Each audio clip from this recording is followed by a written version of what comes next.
Hello friends, welcome to my channel Urdu stories. अगर आप मेरे इस चैनल पर न्यू हैं तो इसे अभी सब्सक्राइब कीजिए और बेल आइकन को प्रेस कीजिए ताकि मेरी आइंदा आने वाली स्टोरीज आप तक पहुंच सकें। तो चलते हैं स्टोरी की तरफ। इससे पहले 4 दफ़ा मुख्तलिफ घरों के लड़के इस रिश्ते से इनकार कर चुके थे। ये 5वीं बार थी। वो अपनी दोस्त को मैसेज पर बता रही थी कि आज फिर लड़के वाले देखने आ रहे हैं, दुआ करना इन्हें मैं पसंद आ जाऊं। मुझसे अब बाबा के चेहरे पर झुर्रियाँ नहीं देखी जाती हैं। ना जाने इन्होंने ऐसा क्या गुनाह किया था कि मैं इन पर बोझ बनी हुई हूँ। अब तो माँ के हाथ भी कांपते हैं। इस मशीन को चला चला कर इन्होंने आज तक मेरे लिए बहुत कुछ बनाया, लेकिन किस्मत पता नहीं क्या इम्तिहान ले रही है। शाम के वक्त वो अपने कमरे में बैठी यही दुआ मांग रही थी कि मेरे बाबा की इज्जत बन जाए। कहीं वो फिर से यही ना सोचे कि बेटी क्या पैदा कर ली, अजाब में पड़ गए हम तो। और वही हुआ। आने वालों ने नहीं पूछा कि आपकी बेटी नमाज पढ़ती ही या नहीं। इन्होंने नहीं पूछा क्या दीन के लिए कभी किसी मदरसे में गई या नहीं, या कितना पढ़ा दीन का इन्होंने नहीं पूछा। दुनिया का कितना पढ़ा, स्कूल का कितना पढ़ा। इन्होंने नहीं पूछा कि बेटी क्या 2 वक्त का खाना बनाकर अपने शोहर को और हमें दे सकती है या नहीं। बल्कि साहबजादे जो कि एक तरफ कुर्सी पर टांग रखे बैठे थे, इन्होंने माँ को इशारा किया। माँ ने भी कह दिया बेटी को बुला लाए। अंदर से लड़की को लेकर उसकी माँ बाहर आई। यहाँ शहजादा साहिब ने मुंह उठाया और बाहर चले गए। लड़के की माँ पीछे गई। बेटे क्या बात है, यहाँ अंदर लड़की और इसके माँ बाप सुन रहे हैं। मुझे नहीं करनी इससे शादी। शक्ल तो देखे इसकी, ये भी कोई लड़की है।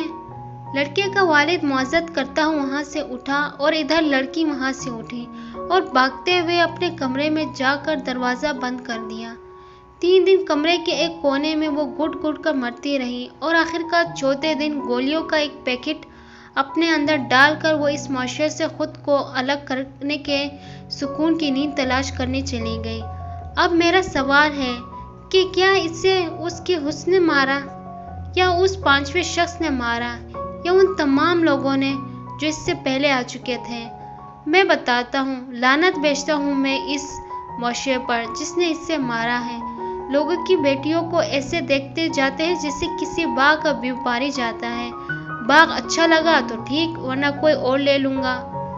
आप, मैं, हम वो तकलीफ नहीं महसूस कर सकते हैं जो एक बाप के सीने में लगी होती है। एक माँ का कलेजा जब फट रहा होता है और जब उसकी आंखें खून बहा रही होती हैं। जब किसी की बहन बेटी को देखने जाओ तो इसे शक्ल से ना देखो, बल्कि वालिदैन से पूछो कि क्या वो दीन जानती है, क्या वो मेरी माँ को माँ समझने के काबिल है, क्या वो 2 वक्त का खाना मुझे और मेरे माँ बाप को दे सकती है। ज़रा सोचो, घर में जो बहन है इसे 5 दफ़ा कोई देखने आए और 5वीं दफ़ा भी कहीं नहीं मुझे नहीं ये पसंद, तो तुम पर क़यामत गुजरती है। और तुम्हें याद भी है खुद कितनी बेटियों पर क़यामत गिरा चुके हो।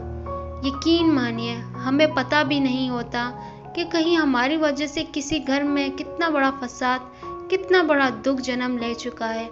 हुस्न ना देखे, किसी की इज्जत देखिए।